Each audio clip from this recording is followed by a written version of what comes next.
Philippians 2, verses 12 through 16 in the Christian Standard Bible say, "Therefore, my dear friends, just as you have always obeyed, so now, not only in my presence, but even more in my absence, work out your own salvation with fear and trembling. For it is God who is working in you both to will and to work according to his good purpose. Do everything without grumbling and arguing, so that you may be blameless and pure, children of God who are faultless in a crooked and perverted generation, among whom you shine like stars in the world by holding firm to the word of life. Then I can boast in the day of Christ that I didn't run or labor for nothing."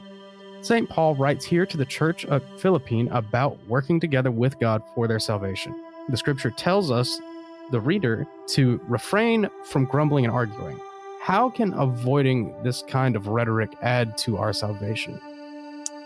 From grumbling and arguing. It's a good question. Let's see. I think oftentimes I think when we get so caught up in theological debate and arguing, it's a way to kind of ignore our responsibility to like actually do stuff in the world. So it's like kind of hard to love your neighbor if you and I are just like sitting here arguing with each other all day, right? Arguing over, I don't know, big theological words or the doctrine of the Trinity or atonement theories or whatever. I mean, these things are important. We could talk about them.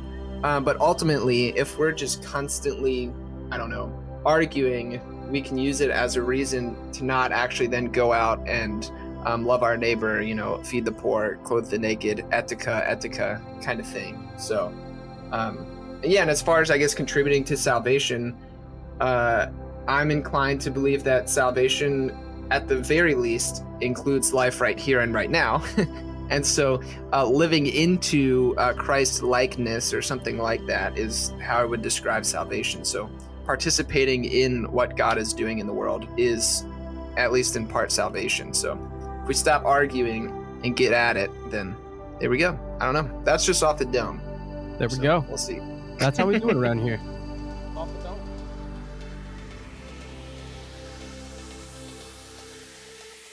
So today we're talking about theopoetics. We are here with Josh Patterson, good friend. We love this guy. Josh isn't able to make it because we're recording past his bedtime. He's just an old man. It is 8 p.m. So Josh Patterson, the one, the only, from the Rethinking Faith podcast. How are you doing today? I'm good, man. Nothing to complain about. Just hanging out. Just had a pretty delicious dinner with my partner Noel, and ready to rock and roll. It's good to see you. It's been a while. Yeah, it's been since last year, beer camp. Probably, yeah. I think. I'm pretty sure. Are you coming around this year? Oh yeah, of course. Oh yeah. Naturally. Yeah. I usually get introduced by someone else, but he's gone. He's sleeping.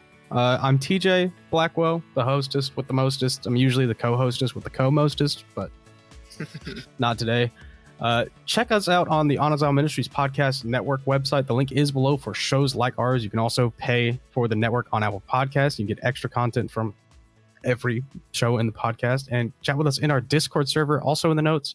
Super fun way to get to know us better and for us to talk to you. So you've done this show before, Josh, and you know Josh, and you know me. So Josh's favorite form of unity, I'm still torn, is silliness. So okay, we always start with our silly question, and today's silly question I will answer first. But if any one of your appliances were to begin speaking, which one would you most not want it to be? And I'll go first because I have for me, it's my stove. My stove has been broken for a couple of months. It just doesn't work, and we just, instead of getting our apartment people to fix it, we just got out our big camping stove and have been using that. But if it speaks, that not only means that it is alive, but it's probably going to be really angry that we let it be dead for so long. Nice. Yeah. But what about you? Appliance that I wouldn't want to come alive. Man, stove is a good one. I don't know. Maybe the laundry machine. Our washing machine is like this weird combo where it's a washer and a dryer all in one, which seems cool at first until it's not. It's not the greatest thing in the world, and the pump on it has broke multiple times, and so I have learned how to repair washing machines out of necessity, and I have replaced the freaking pump on that thing at least 4 or 5 times now. And so I'd be probably, if that one started talking, I don't know how kind I would be. And so in turn, it would probably make my washing machine be even less efficient. And so, because I would be a jerk right back. Yeah. And so I don't want that to come alive and get me ticked off and, start arguing with it, because it's already a pain in the butt. Yeah, that sucks. So. I thought those things were super cool. I mean, they look super cool, and like when it works, it works. But knock on wood, the pump that's in there now has been working for a hot second. So I don't know if I would have said that. I don't know if I would have said that. It's risky business, but I'm gonna I don't know, trust it to the Lord or something like that. Yeah. So recently we did the roundtable episode where we discussed the church's response to politics. You weren't on that one. You're a busy guy. Josh goes to bed before you're usually available to do stuff. Right now in the U.S., we live in an extremely polarized time with election year upon us and the Olympics. A lot of church leaders are pointing to Dietrich Bonhoeffer recently in support of their side. You are like the biggest Bonhoeffer fan I know. Both sides are pointing to him in support of their positions. Josh, why do you think this is? Yeah, so I am a fan of Bonhoeffer, but I'll preface it by saying I am no Bonhoeffer scholar. So take what I say with a grain of salt. But there is a Bonhoeffer scholar who I really like named Jeffrey Pugh. He's been on Rethinking Faith before, and he uses this phrase that I love. He says Bonhoeffer is like a spiritual Rorschach test, where people kind of pick and choose different aspects or different writings from Bonhoeffer, and then kind of appropriate them to their own side or perspective, similar to what people do with Martin Luther King Jr., right? People and take his and the Bible, right? Maybe it's just texts in general. But like, for example, so like discipleship, or the cost of discipleship, is one of Bonhoeffer's really popular ones, and Life Together. These two tend to be picked up by more conservative people, politically conservative, but also more theologically conservative, maybe within like evangelicalism, because Bonhoeffer is very clear and direct in his writing in those books. And what people often miss is the context in which Bonhoeffer's writing. Bonhoeffer is like in exile he's not welcome in the church because he was actively speaking out against the Nazis, which were a thing.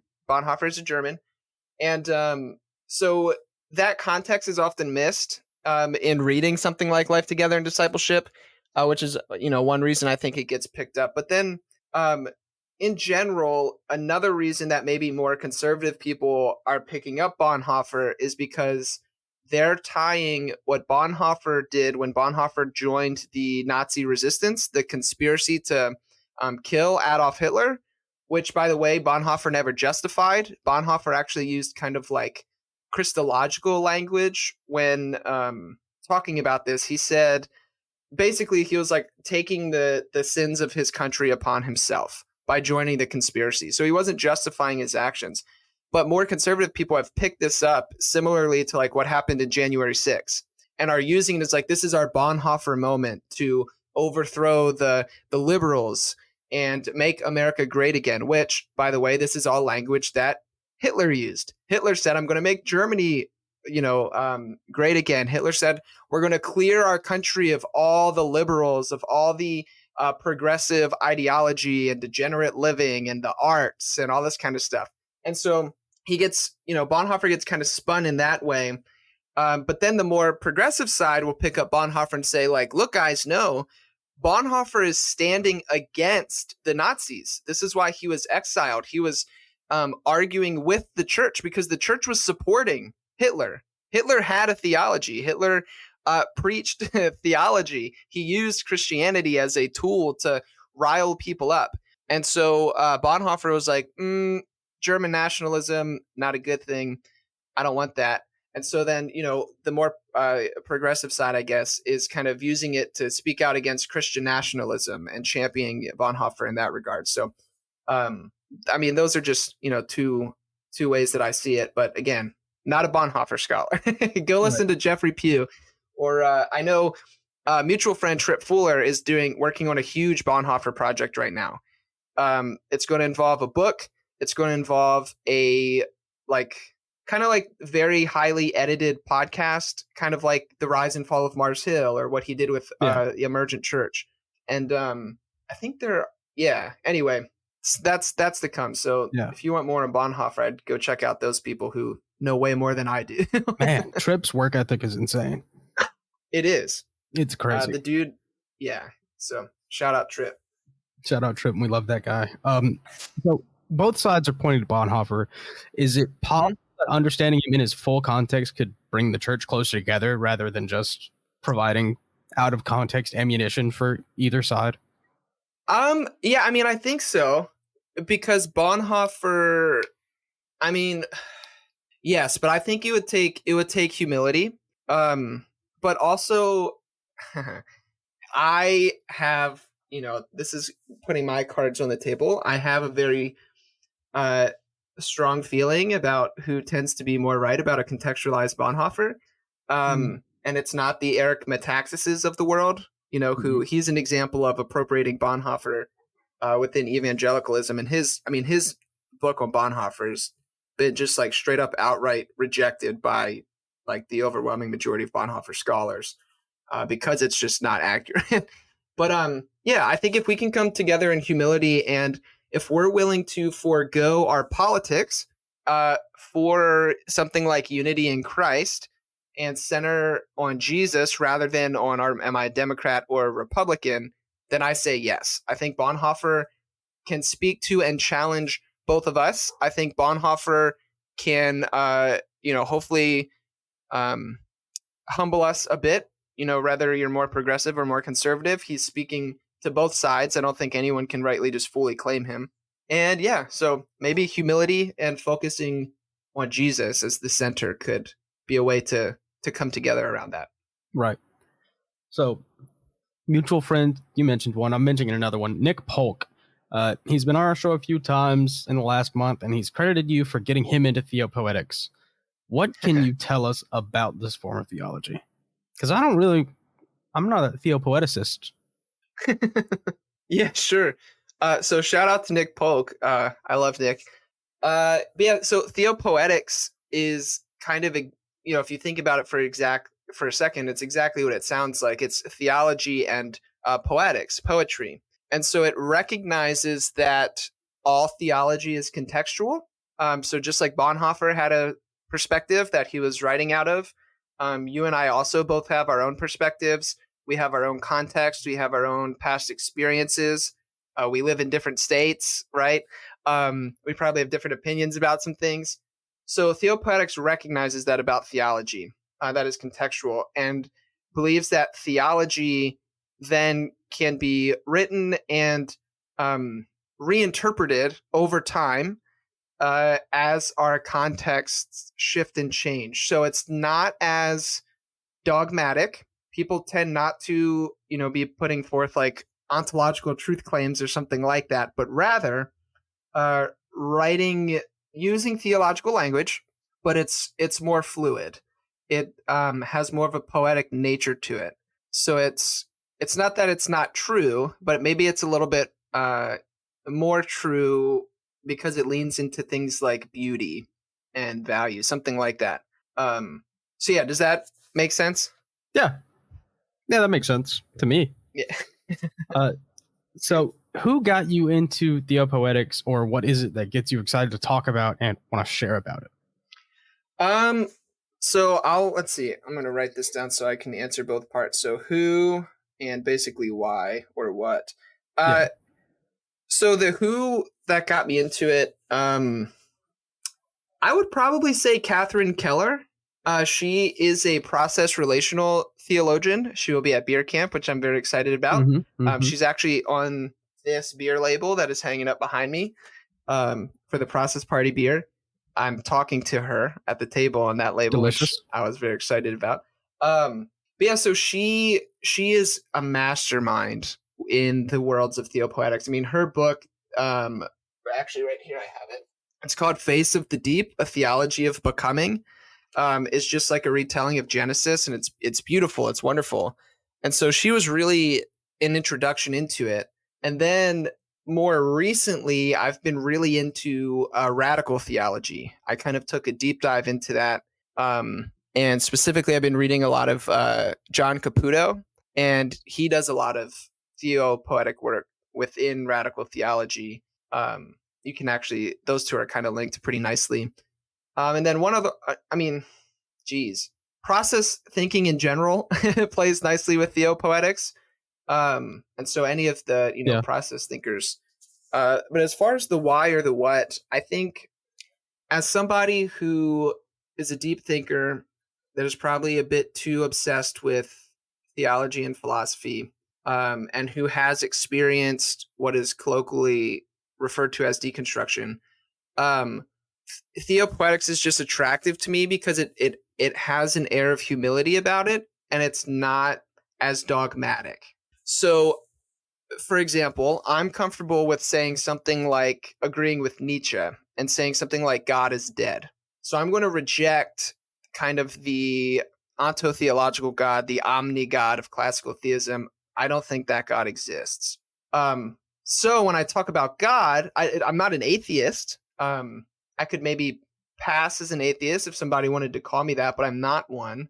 So my language about God is more, it has a perhaps next to it, to steal Caputo's language. It has a humility about it where it's like, it's this maybe, it's this perhaps. It's more poetic. And so as someone who has a hard time buying into a lot of the strict Christian dogmatic theological claims that I grew up with, theopoetics offers me a way to still be a Christian, to still operate within the Christian tradition, to use Christian language. I might mean something different by it than other people, but it still keeps me connected and grounded within the tradition. And hopefully I can use the beauty and the power. I don't like that word, but the beauty and the power within the Christian tradition to speak of things that I think are true about God and about you and about me and the world. And ultimately, hopefully, make the world a better place, encourage me to live a better life. So that was a lot. Hopefully that made some sense. Yeah, no, I get it. So you talk about poetry, and eventually you talk about music. Can secular music, like Johnny Cash, Taylor Swift, Eminem, could any of that help practice with this mode of engaging with the divine? Can we analyze it the same way? What? Yeah, I think so. I think a really good example of someone who does that well is actually Brian Zond. Brian is a pastor. He's been pastoring the same church for like 40 some years. Was kind of like a Jesus hippie in like the whole Jesus movement thing. And now he refers to himself as a rock and roll Anglican, which I think is just awesome. But Brian, although Brian definitely holds to more, he's edgy, but he holds to more conservative doctrines than I would, or he's a bit more sure of them. But his book, The Wood Between Worlds, a poetic theology of the cross, is a really good example of that. He's engaging what happened on the cross without reducing it to a single atonement theory. And also he involves music. So he's a big fan of, oh my goodness, why can't I think of his name right now? I'm going to be in trouble. Oh, Bob Dylan. Okay. I was going to say, sweet. He's a huge Bob Dylan guy. So in here, he engages in music of Bob Dylan, but also he uses books. Like he engages Lord of the Rings, for example, which maybe is a bit more obvious of a connection. But yeah, I think so. And maybe one of the threads I would want to draw is like when I talk about God, I think, so I'm going to use radical theology language, and I'm pulling heavily from Caputo. Caputo says that God doesn't exist that God insists. God is an insistence, a call, a lure, to use process language, and that God basically it's called the theology of the event. Caputo's interested in what is getting done in the name of God. And so whether or not God exists is up to you and I. The call, the invitation, the lure to actualize the divine will, things that are good and beautiful and true, is always present to us. And whether or not you and I act on it is going to, be determinative if God existed in that event or not. And so there's a lot of tie in there within the theopoetic world to something like beauty, right? The big word is axiology, the study of value, and music is beautiful, right? Hopefully, if it's good, it's beautiful. That's why we listen to it, and it's creative. Creativity is a big word in process. It's actually one of the words that's used to talk about what God is creativity.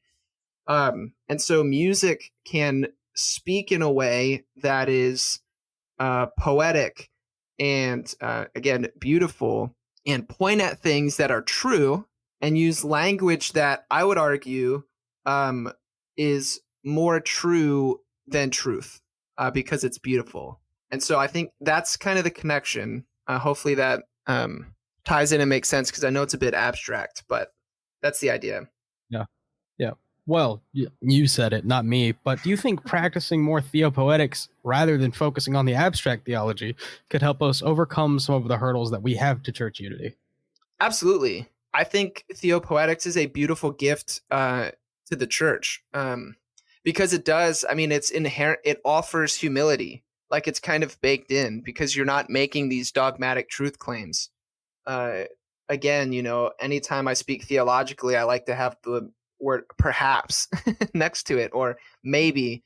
And so I think when we're less dogmatic and can recognize that, I mean, ultimately, if we're go super orthodox, God is ineffable. We, like the mystics, have spoken this way forever. There's apophatic and cataphatic, negative and positive theology. The apophatic tradition is like, we can't say anything actually true about God because God is infinite and we're just operating out of finite language. And so anytime we speak of God, it's like a finger pointing to the moon. And so our theology is the finger, and we shouldn't, mistake that for the thing itself, the moon. So there's a humility in that. In the same way, Meister Eckhart, who was a Christian monk and mystic, had this beautiful prayer that fits within theopoetics nicely, and radical theology as well, where he says, God, rid me of God. And so, like, if you would write that out maybe to help it make sense, he's like, big G God, rid me of, so like this, big G God, rid me of God. So it's just a recognition that our language is finite, it's infinite, it's not perfect. And so I think that breeds a humility for the church. And I also think, too, to extend your question a bit and elaborate on it, I actually think theopoetics, radical theology included, and process for that matter, is a helpful tool for engaging inter-religious dialogue, which I think is really important because we kill each other over religion all the time. It's happening in the world currently. And so when I don't know, if you take something like theopoetics and come together with your, as a Christian, I come together with my Muslim neighbor and recognize that we're both speaking poetically, trying to get at ultimacy, and can come, to agreement on something like, oh, well, love is an ultimate value, right? I mean, I tend to believe God is love, big L, love. Then it can, again, infuse with humility, recognize that we're working towards the same thing, and that our language is more poetic than anything else. And I think it can bring together people of different faith backgrounds as well. So I think it's the church and other faiths. All right. What about the literalists? Can literalists practice theopoetics at all? I mean, I would think so, because I mean, so say you're reading the Bible literally. There's poetry within the Bible, like a ton of it, like way a Yeah. lot. The Book of Psalms, right, is an example, or you have poetry weaved in, even in like some of Paul's letters and things like that. So I think absolutely you could. I think the where you would get hung up on is like, I don't know, if you take a literal reading of like, I don't know, Jesus walked on water, then maybe someone operating within a more theopoetic world would take that poetically. A literalist would probably be like, no, Jesus literally walked on the water. So there'd be a disagreement there. But I think you can read the Bible literally and then speak theologically in a way that is still poetic, if you're willing to, I don't know, have that, again, humility. I think it would be more difficult. I think people who are inclined to read more literally might not be super thrilled about something like theopoetics, which is fine. I don't want to take anybody's like meaning and faith away from them, but for me, theopoetics works. It is what keeps me hanging out with Christianity and this Jesus guy. So yeah. I don't know. I've said that a million times. I'll say it a million more times probably before I die, if I start now. Pride is just easily the biggest thing that gets in the way of Christian unity, any kind of unity. Honestly, most people's true sense of self. Mhm. Pride is the devil. Big not fan of pride. Not like that. But I got you. humility is super huge. Not like that. So, okay. So as far as you go, Rethinking Faith is your show. What episodes, interviews have you recently had that you're just like super excited about, super ready to share, super ready to talk about? Yeah, sure. Let me pull out my feed real quick, because they're a lot of fun. I mean, so I really enjoyed an episode I put out recently called Undoing Conquest with Kate Common. Kate's book was fantastic. It engages Hebrew origin stories and like the Canaanite conquest narratives, and is like, it's super good. It's great because I have an issue with genocide and God commanding it, Mm-hmm. and so Kate's book engages that. I have been doing this like 20-ish Q's episode format for a while now, that I sprinkle in, maybe once a month, once every 2 months. And the one that I did with Jared Bias recently was a lot of fun. So that came out. Let's see. I did like this one was fun. Deconstructing the Imago Dei with Dr. Christy Whaley. Her book was fantastic. It's called Wounded Images. And it looks like this, and it's revisioning the Imago Dei through the reading of Jean Rhys interwar novels. So basically, she recognizes that, again, theology is contextual, and that a lot of our classic understandings of the image of God and what that means has been written by educated white dudes, and that means that the image of God looks very much like them, and it doesn't often include everybody. So Whaley, in her book, uses feminist critiques and then also womanist critiques of the Imago Dei, and then also brings in literature. So again, theopoetics, and engages the theology through the lens of literature, through these really crazy stories of people who have been abused and these kind of things, and then comes up with a reimagining of the Imago Dei that can include all of humanity. So that episode was super fun. Yeah, that sounds sick. I love a good hit piece on Thomas Aquinas. Yeah, there you go. So that's just a couple, but there's so many fun things on there. Yeah, definitely. If you're listening, check out Rethinking Faith. Good friend, love this guy, smart kid. But you and I, we met in person for the first time at Theology Beer Camp. We did. Which I'm pretty sure. I don't remember meeting before that. But it's coming up again. It's a couple months away. So let's talk about it. What do you love about Theology Beer Camp? What are you most excited for this year? Learn from? Yeah, I mean, I just love the people at Theology Beer Camp. So for like listeners, I used to be a pastor. I served in vocational ministry for just shy of 6 years. And I had to step away from ministry ultimately because the first church that I worked at, I experienced really not great stuff. Like things I had to go to therapy for, where I was told like, oh, you've experienced emotional abuse, spiritual abuse, verbal abuse, borderline physical abuse. So that kind of wrecked things for me. And then on top of that, it just basically I read a lot and experienced, again, what's being called deconstruction, and just felt that it wasn't healthy for me to be a pastor anymore, at least at that stage in my life. So I stopped doing that. I became a professional brewer, started making beer, and did that for about 3 years. But ultimately, all that to say, I lost my community when I had to leave the church. And Theology Beer Camp gives me that community again that I miss, honestly, and that I long for. And it's a lot of people who have similar stories, that have similar questions, that are just trying to figure out, what it means to be human together. So I love that. I love getting to hang out with people. Day drinking in church is always fun, but the community aspect, and then also I'm a nerd, so I love the different like keynote speakers and stuff that they bring in, and getting to hang out with them and interact, right? Because they don't, Trip has a rule. We don't really have like a green room or something like that at Theology Beer Camp. So the different speakers are just out and about with everybody. And so if you want to go talk to them or have a beer or grab lunch or whatever, hang out. It's really cool. Yeah. So it's a big community thing for me. That's what I'm excited about. Yeah, no, it's super exciting. It's so cool to just.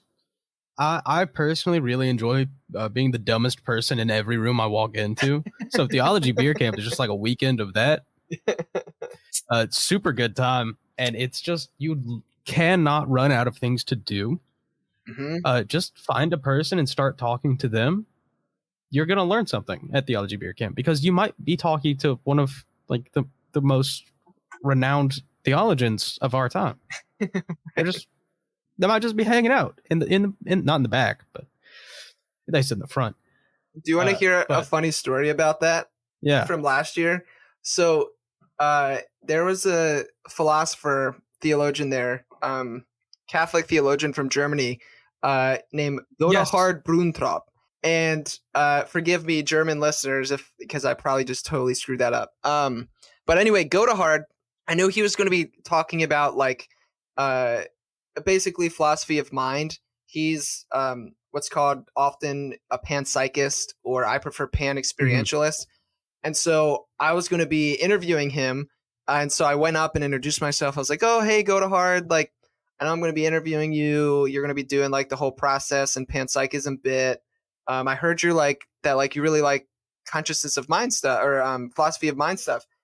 And he was just like, yeah, me and, listed 3 other people. He was like, we're kind of the people who like came up with panpsychism. And I felt like a total idiot. Yeah. No, I was I'm asking the guy if he liked did the same thing he invented. I did this. He was working on something, and like walking from the main hall to like the geek stage, there was like a little desk in that little lobby right there. Mm-hmm. And I didn't know what he looked like. I just have heard about him. So I see just a dude sitting here working on something, typing something. It looks like he's thinking. So I'm not really doing anything else. I walk over there to see what's up, see if I could help. And I'm like, hey, what are you working on? And he starts talking. I was like, oh no, this is Godehard. I can't help him. So I was like, oh, you know what? You must be Godehard. Nice to meet you. I gotta go. Yeah, no, it was so funny. It's like, oh, it's like the worst possible result. Yeah. Well, he was very kind and gracious, and he is. He's super nice. Yeah, he had such blunt, like stereotypical, like dry German humor. It's like threw people off when he was speaking. Yeah. It was pretty fun. Yeah, it's so funny. Oh my gosh, no, Beer Camp is so cool. This year, I don't know if you know this yet. You probably do, but not many people do. Kevin Max, former member of DC Talk, if you're a real Jesus freak, is going to be at Theology Beer Camp this year. Mm-hmm.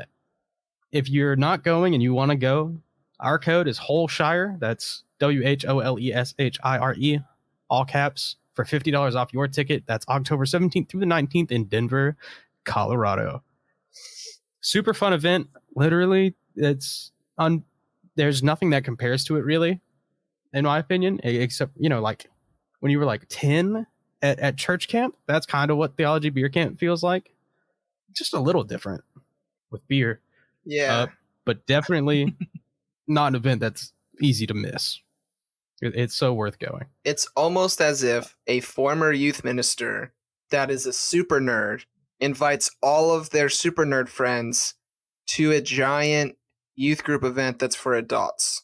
Oh, actually, that's exactly what it is. Yeah, it's so fun. Yeah. But you're in the know. You're in the circle. You talk to a lot of people. You run your own show. Are there any questions that you hope you get asked when you guest on podcasts or talk to other ministries that just don't come up very often? Yeah, I've been thinking about this since we talked about doing this interview.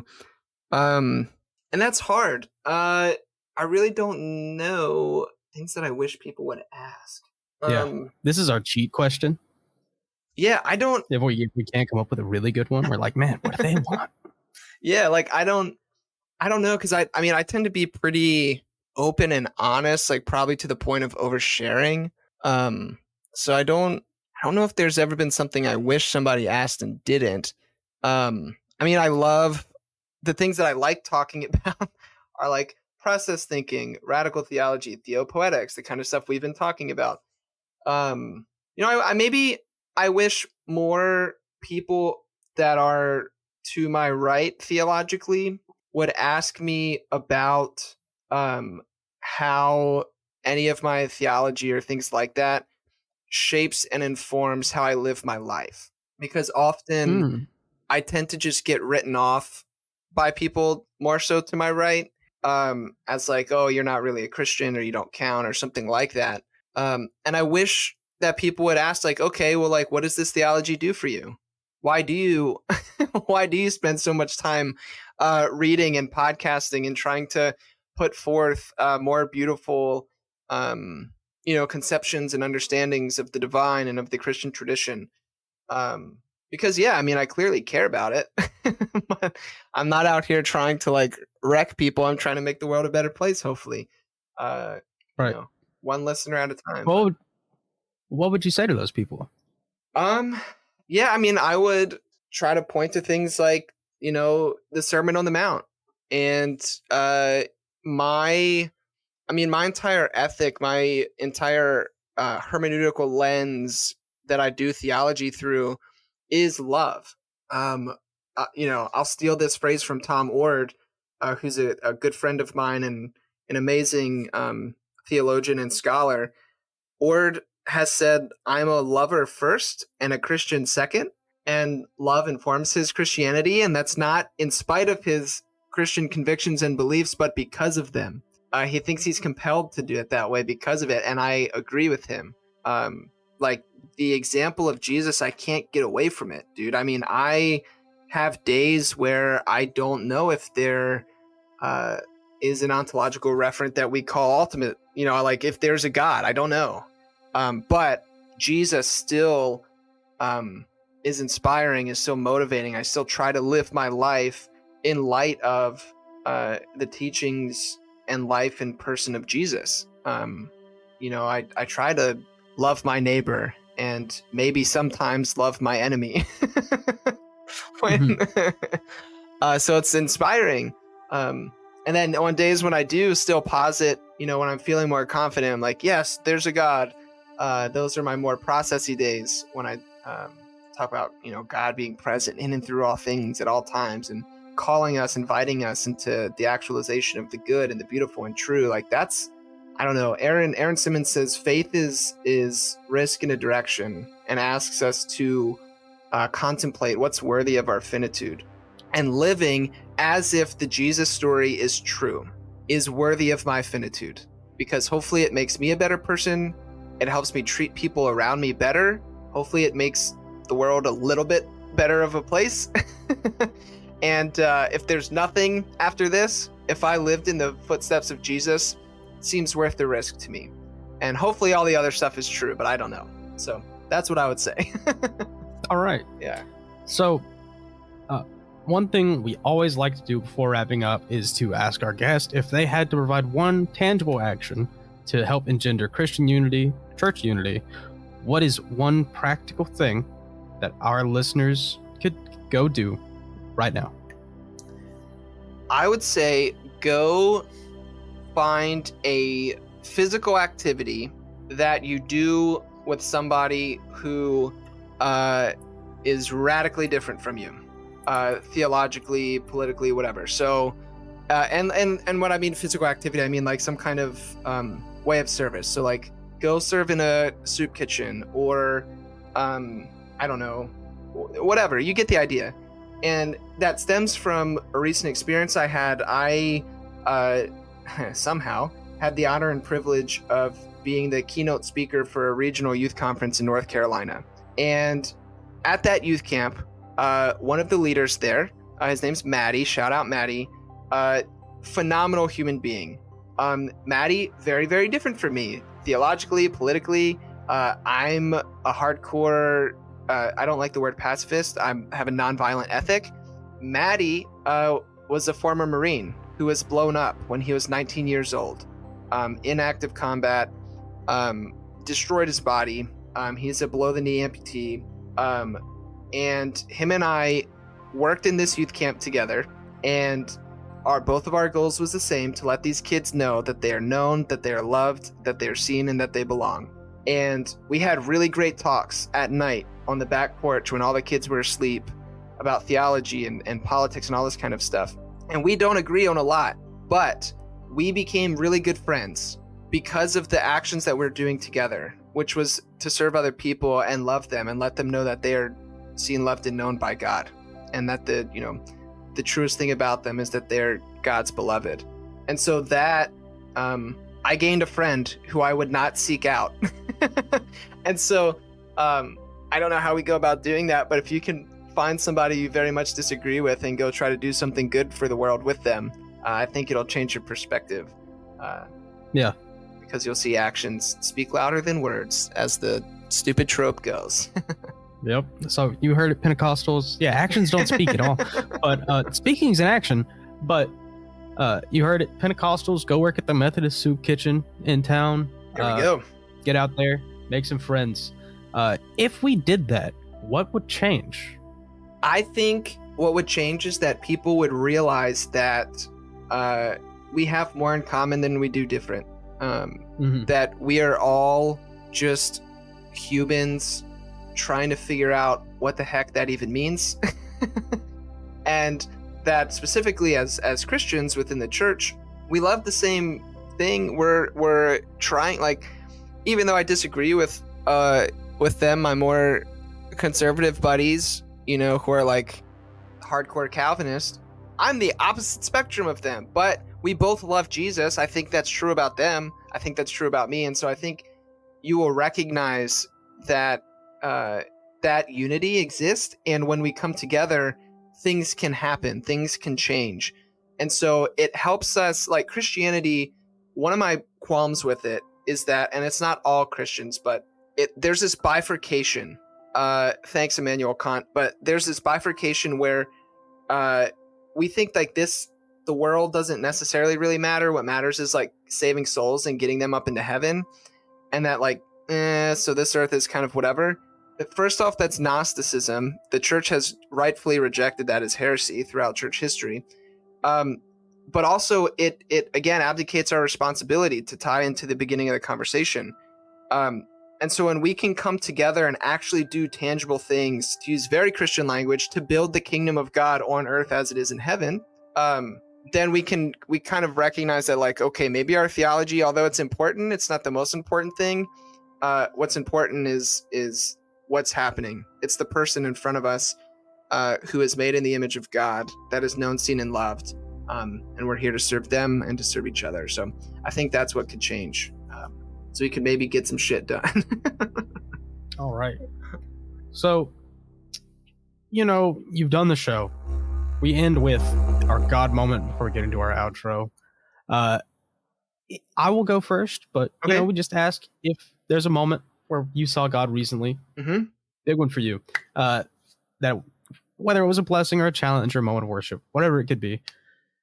For me, my God moment, I have recently been hit with like the realization that I am only going to get out as much as I give in, which I feel like I've always been that kind of a person who's willing to give, but I don't know. I feel like I lost my way for a long time. And if I'm not giving in myself, my own needs to others, I'm not going to get any of them. I'm not going to feed my friends, my family, not going to get anything out of work, my business, this podcast. I don't know why. I feel like I had lost it all, and then realized a couple of days ago, like, wow, that's not how life works. I have to give up of myself or nothing gets done. Maybe that's the humility talking from the outside point of view. But I don't know. That was super big for me. I don't know when I lost that, but it's nice to feel it again. Yeah, that's a good one, man. God moment for me. I mean, I think just the experience that I had at camp in North Carolina a couple weeks ago, just being with those students who, come from diverse backgrounds, and are there together, and to hear them speak about the love and friendship and belonging that they find at camp, to see them, ask really good questions and, come together and love one another. And I don't know, like there was students there who were like on the spectrum or had some severe social anxieties, and like those kids weren't treated as outcasts, but they were welcomed and celebrated and loved. And also I was invited to this freaking camp, and I was very much myself. I could say, the kind of things that I actually think and feel, and I was celebrated and welcomed and loved. And so I felt those moments are when I believe God exists, and they give me hope. And so that experience overall was a big God moment for me. I felt, closer to God than I have in a while, and it's deeply meaningful. So that's a big one for me. No, we love those. I'm of the opinion that most camps are good these days. Yeah. Just to get out of yourself and, get up to something. But that's great. I'd love to hear that. If you're listening, please consider sharing this with a friend, share with an enemy, cousins, especially those last two. We get a lot more mileage out of that. Also, if you feel like you like that, Josh and I, and also this, we do have merch on it. We update that. Not divinely inspired to use the